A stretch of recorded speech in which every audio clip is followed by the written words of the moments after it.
Esqueleto é um dos vilões mais icônicos dos anos 80, e desde sua primeira aparição no desenho He-Man, o feiticeiro desperta a curiosidade dos milhões de fãs da animação.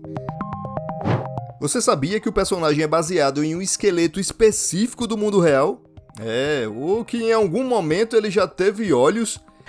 Eu tô passada, chocada. Vem comigo saber segredos e fatos pouco revelados sobre o vilão de Eternia.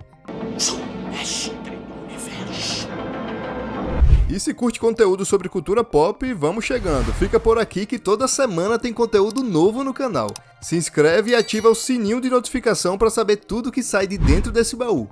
Agora chega de conversa e vem comigo.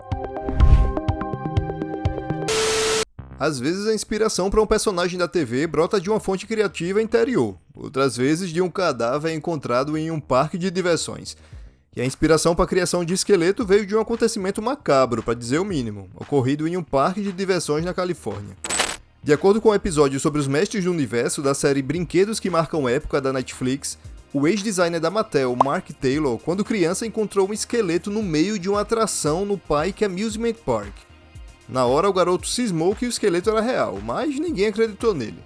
Só depois de um dos braços da figura cair, o gerente do parque se deu conta de que estava assustando as crianças com um esqueleto de verdade. O cadáver era de um bandido que morreu em um tiroteio em 1911. Na época ninguém reivindicou o corpo, então um agente funerário o embalsamou e expôs o morto lá para quem quisesse ver. Com o passar do tempo deram um fim no corpo do homem, e quando ele foi parar lá no parque, ninguém se lembrava de que se tratava de um esqueleto real. Esse trauma inspirou Taylor a criar o vilão Esqueleto. Claro, seu esboço original foi suavizado para não traumatizar outras crianças. Ah, bom, então assim sim. Quando a linha de brinquedos dos Mestres do Universo foi lançada, a Mattel, que era a empresa detentora dos direitos dos produtos, não tinha muita noção de como seria a história dos personagens. Ela então criou 4 mini-gibis para acompanhar os brinquedos originais e explicar a história dos personagens, mas essas primeiras histórias têm muito pouco a ver com a trama que conhecemos sobre He-Man hoje em dia, e que transformou a franquia em um enorme sucesso. O livro He-Man e os Mestres do Universo, um guia de personagens publicado pela Dark Horse Comics, fala desse primeiro esqueleto como um feiticeiro demoníaco de outra dimensão. No documentário Força de Grayskull, a história definitiva de He-Man, o ex-vice-presidente de marketing da Mattel, Paul Cleveland, admitiu que primeiro pensou em chamar o vilão de D-Man, um trocadilho para Demon, que significa demônio. No mini-gibi He-Man e a Espada do Poder, de 1981, Esqueleto era retratado como um habitante de uma dimensão paralela de seres parecidos com ele, que foi trazido para Eternia, após um conflito chamado de A Grande Guerra abrir uma brecha entre os mundos. Isso já deixa bem claro que ele não era humano. É mesmo, é? Quando o personagem foi criado, ele era descrito como a própria essência do mal, de acordo com o designer Mark Taylor, na série Brinquedos que Marcam Época. O desenho animado da Filmation, He-Man e os Mestres do Universo, descreve Esqueleto como o último governante de Infinita, o malvado planeta gêmeo de Eternia, que era habitado por demônios. Esqueleto era um monstro malvado, megalomaníaco e louco pelo poder, disposto a fazer tudo para conquistar Eternia. Depois de um tempo e o sucesso que He-Man estava fazendo, a Mattel lançou She-Ra, e para sua estreia em um desenho animado, eles criaram um vilão muito mais poderoso e malvado que Esqueleto, Hordak. Esse vilão havia escravizado o mundo inteiro, nesse caso o planeta gêmeo de Eternia, que não era mais infinita, e sim etérea. E no meio dessa treta toda, Hordak até sequestrou um bebê recém-nascido. A criança em questão se chamava Dora, também conhecida como She-Ra, e fez uma lavagem cerebral nela para servir em seu exército. Para Hordak, Esqueleto não era nada mais do que seu antigo aprendiz. O cara de ossos nunca conseguiu conquistar o mundo para chamar de seu, e o poder mágico que ele acumulou ele aprendeu de Hordak. Quando a gente olha por esse lado, essa figura demoníaca até que fica menos intimidadora, não é verdade? Na década de 1980, a Mattel tinha pouco interesse de adentrar mais a fundo a identidade de Esqueleto, mesmo com o sucesso do desenho e com as histórias dos Mestres do Universo sendo licenciadas no mundo todo, de todas as formas imagináveis. Quadrinhos, livros ilustrados, obras de áudio, He-Man estava em toda parte. Com esse excesso de histórias vieram inúmeras origens. De acordo com a obra em áudio Mestres do Universo, de Kid Stuff, de 1983, Esqueleto vem do planeta Infinita.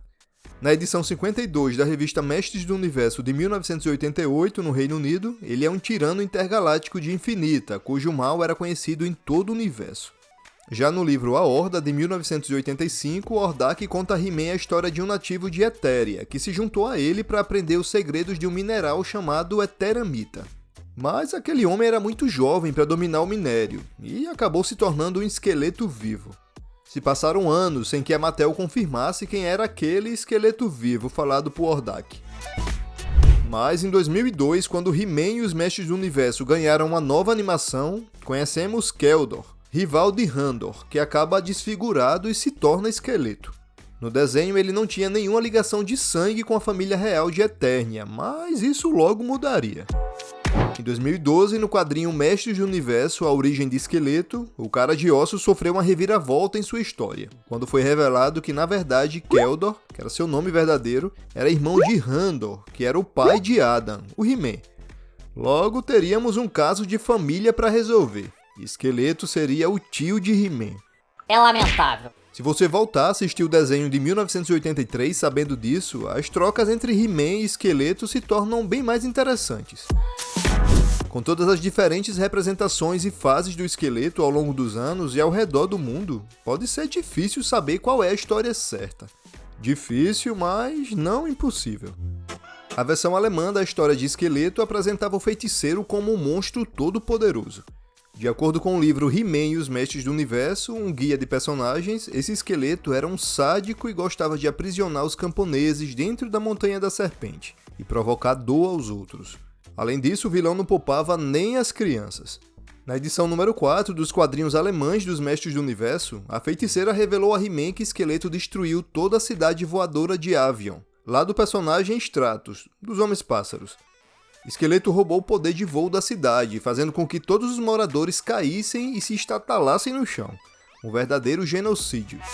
Quando os anos 80 terminaram e a febre de He-Man começou a diminuir, a Mattel procurou uma maneira de manter sua fonte de renda, claro, e decidiu que era hora de recomeçar quase do zero. Então eles decidiram lançar He-Man rumo ao futuro e ao espaço, em As Novas Aventuras de He-Man. Nessa animação, apenas 3 personagens da série original apareceram. O protagonista, He-Man, uma feiticeira conectada telepaticamente e Esqueleto. Bem, mais ou menos. Era para ser o mesmo personagem, já que As Novas Aventuras eram uma sequência direta de He-Man e os Mestres do Universo. Mas esse esqueleto era muito diferente. Sua voz icônica desapareceu, sendo substituída por uma voz mais comum. Ah, eu acho isso simplesmente maravilhoso. O rosto dele aparecia mais redondo e pela primeira vez ele tinha olhos. Não é de se surpreender que poucos se lembram dessa série, que acabou durando bem pouco tempo, e depois que outras versões de Mestres do Universo deram as caras, parece que As Novas Aventuras de He-Man ficaram mesmo em um passado esquecido. E aí, era fã do Esqueleto? Qual o seu vilão favorito dos desenhos lá dos anos 80? Quero saber. Se gostou desse conteúdo e achar que merecemos, nos presenteie com seu like. Aproveite e caso tenha interesse, confere nosso vídeo mais recente. Até a próxima, valeu!